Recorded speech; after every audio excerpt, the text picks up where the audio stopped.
Hello students, एक और नई वीडियो में आप सभी का स्वागत है। आज इस वीडियो में हम त्रैमासिक परीक्षा का कक्षा 12वीं का इतिहास विषय का पेपर देखने वाले हैं। जैसा कि आप यहाँ पर देख सकते हैं 80 नंबर का आपका पेपर रहेगा। इसके लिए आपको 3 घंटे का समय दिया जाएगा। तो यहाँ पर चलिए एक एक करके क्वेश्चन उनके आंसर्स देख लेते हैं। सबसे पहला आपका क्वेश्चन है, इसमें आपसे कहा जा रहा है सही विकल्प चुनकर लिखिए। तो पहला क्वेश्चन है आपका, सबसे प्राचीन अभिलेख किस शासक के प्राप्त हुए हैं। यहाँ पर आपको 4 ऑप्शंस दिए गए हैं, इसमें आपका सही रहेगा सा वाला अशोक। इसके बाद सेकंड यहाँ पर क्वेश्चन है आपका, सोने के सिक्कों का सर्वप्रथम प्रचलन किस शासक द्वारा किया गया था। तो यहाँ पर आपका सही आंसर रहेगा दा वाला कुषाण शासकों। इसके बाद क्वेश्चन है आपका थर्ड, रामायण के मौलिक रचनाकार कौन थे। तो यहाँ पर आपका आंसर आ जाएगा बा वाला महर्षि वाल्मीकि। इसके बाद अगला क्वेश्चन है, संस्कृत भाषा का आदि काव्य किस ग्रंथ को कहा जाता है। तो यहाँ पर इसका आंसर रहेगा आ वाला रामायण। इसके बाद अगला है, महात्मा बुद्ध ने अपना प्रथम उपदेश किस स्थान पर दिया था। यहाँ पर आपका सही आंसर है आ वाला सारनाथ। इसके बाद अगला क्वेश्चन है, बौद्ध धर्म की विभाजित नवीन शाखा को किस नाम से जाना गया है। तो यहाँ पर आपका सही आंसर है बा वाला महायान। इसके बाद क्वेश्चन नंबर सेकंड देखेंगे। यहाँ पर आपको रिक्त स्थानों की पूर्ति करना है, लेकिन इससे पहले अगर आपने चैनल को अभी तक सब्सक्राइब नहीं किया है, सबसे पहले सब्सक्राइब करके बेल आइकन को जरूर इनेबल कीजिएगा। इससे आने वाले एग्जाम्स के लिए भी आपको इसी तरह से सभी वीडियो मिल सकेंगी। तो यहाँ पर आपका पहला क्वेश्चन है, पाटलिपुत्र को वर्तमान में खालिस्तान के नाम से जाना जाता है। इसका सही आंसर है यहाँ पर आपका पटना। इसके बाद है, इंडिका नामक पुस्तक की रचना खालिस्तान ने की थी। इसका आंसर है आपका मेगास्थनीज। और इसके बाद अगला है आपका, अपने गोत्र कुल से बाहर विवाह करने को खालिस्तान कहा जाता है। तो यहाँ पर आपका आंसर आ जाएगा बहिर्विवाह। इसका अगला है, महावीर स्वामी के पिता का नाम खालिस्तान था। इसका सही आंसर आपका सिद्धार्थ। अगला क्वेश्चन है, हिंदुओं के देवता भगवान जगन्नाथ का मंदिर खालिस्तान में स्थित है। इसका सही आंसर आपका पुरी। अगला है यहाँ पर, प्रारंभिक भक्ति आंदोलन का उदय खालिस्तान में हुआ था। इसका सही आंसर है आपका तमिलनाडु। अगला है आपका, कबीर के गुरु का नाम पूछा गया है। इसका सही आंसर आएगा आपका रामानंद। कबीर के गुरु का नाम रामानंद है। इसके बाद अगला है, सही जोड़ियां आपको यहाँ पर मिलाना है। पहला है, पांडवों के श्रेष्ठ भ्राता। तो इसका आंसर हो जाएगा आपका युधिष्ठर। इसके बाद है, गीता का ज्ञान, ये हो जाएगा आपका श्री कृष्ण। अगला है, पंच महाव्रत, ये रहेगा आपका जैन धर्म। और 4 आर्य सत्य, ये आ जाएगा आपका बौद्ध धर्म में। इसके बाद है, अंग्रेजों की व्यापारिक कोठी। इसका सही आंसर आपका सूरत। और ताजमहल होटल, ये आपका आ जाएगा बंबई। इसके बाद अगला क्वेश्चन देखेंगे। क्वेश्चन नंबर यहाँ पर 4 है, एक शब्द या फिर एक वाक्य में आपको यहाँ पर उत्तर बताना है। पहला है, गुप्त वंश के पहले प्रसिद्ध सम्राट का नाम लिखिए। तो इसका आंसर हो जाएगा आपका पुष्यमित्र शुंग। अगला यहाँ पर, कौटिल्य द्वारा रचित सुप्रसिद्ध ग्रंथ का नाम क्या है। इसका सही आंसर है आपका अर्थशास्त्र।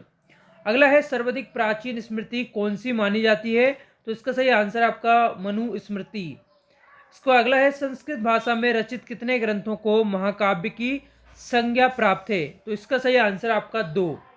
अगला है आपका, महात्मा बुद्ध के सच्चे ज्ञान प्राप्ति की घटना को क्या कहा गया है। इसका सही आंसर आपका संबोधि।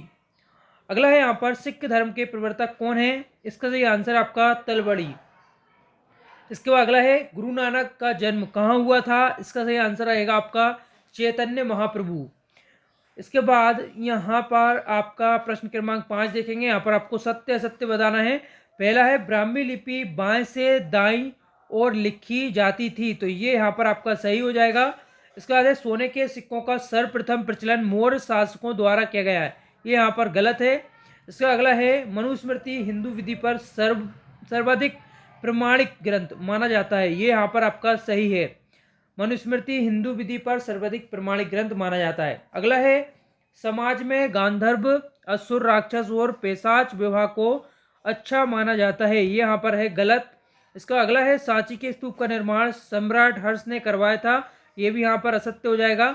अगला है, जैन धर्म के अनुयायी वेदों में विश्वास करते हैं। ये यहाँ पर आपका हो जाएगा असत्य। चलिए इसके बाद देखेंगे प्रश्न क्रमांक 6। यहाँ पर आपके प्रश्न उत्तर हैं। पहले में पूछा जा रहा है, ब्राह्मी लिपि के महत्व पर प्रकाश डालिए।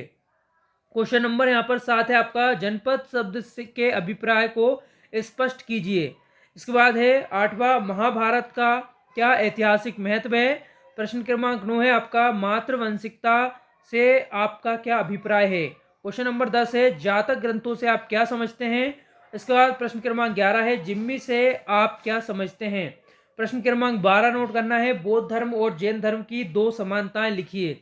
इसके बाद प्रश्न क्रमांक 13 है, अशोक ने धर्म महामात्रों की नियुक्ति किस उद्देश्य से की थी। इसके बारे में आपको लिखना है। प्रश्न क्रमांक 14 यहाँ पर, रामानुजाचार्य कौन थे, संक्षेप में लिखिए। प्रश्न क्रमांक 15 है यहाँ पर, सांची के स्तूप के संरक्षण में भोपाल की बेगमों की भूमिका की चर्चा कीजिए। इसके बाद प्रश्न क्रमांक 16 है, सूफी मत के प्रमुख सिद्धांतों का वर्णन कीजिए। अगला है यहाँ पर प्रश्न क्रमांक 17, स्तूप क्यों और कैसे बनाए गए थे। प्रश्न क्रमांक 18 है, बौद्ध धर्म के पतन के कोई 4 कारण लिखिए। इसका प्रश्न क्रमांक 19 है, अशोक के धर्म की प्रमुख विशेषताएं लिखिए। इसका क्वेश्चन नंबर 20 है, चंद्रगुप्त मौर्य ने किस प्रकार मौर्य साम्राज्य स्थापित किया, संक्षेप में लिखिए। प्रश्न क्रमांक 21 है आपका, ब्राह्मणों द्वारा नियमों का पालन करवाने के लिए अपनाई गई नीतियों का उल्लेख कीजिए। प्रश्न क्रमांक 22 है, धर्म शास्त्रों के अनुसार चारों वर्णों के क्या क्या कार्य थे, विवेचना कीजिए। इसका अगला है प्रश्न क्रमांक 23, महाभारत के एक गतिशील ग्रंथ के रूप में हुए विकास का वर्णन कीजिए। तो ये यहाँ पर आपके कक्षा 12वीं इतिहास विषय के सारे क्वेश्चन हो चुके हैं। आपको अगर ये जो क्वेश्चन आंसर हैं इन सभी के आंसर्स भी चाहिए तो इसके लिए आपको हमारा टेलीग्राम ग्रुप ज्वाइन कर लेना है। इसकी लिंक आपको वीडियो के डिस्क्रिप्शन में मिल जाएगी। और आने वाली इसी तरह की महत्वपूर्ण वीडियोस के लिए चैनल को जरूर सब्सक्राइब कीजिएगा। इस वीडियो को देखने के लिए आप सभी का बहुत बहुत धन्यवाद।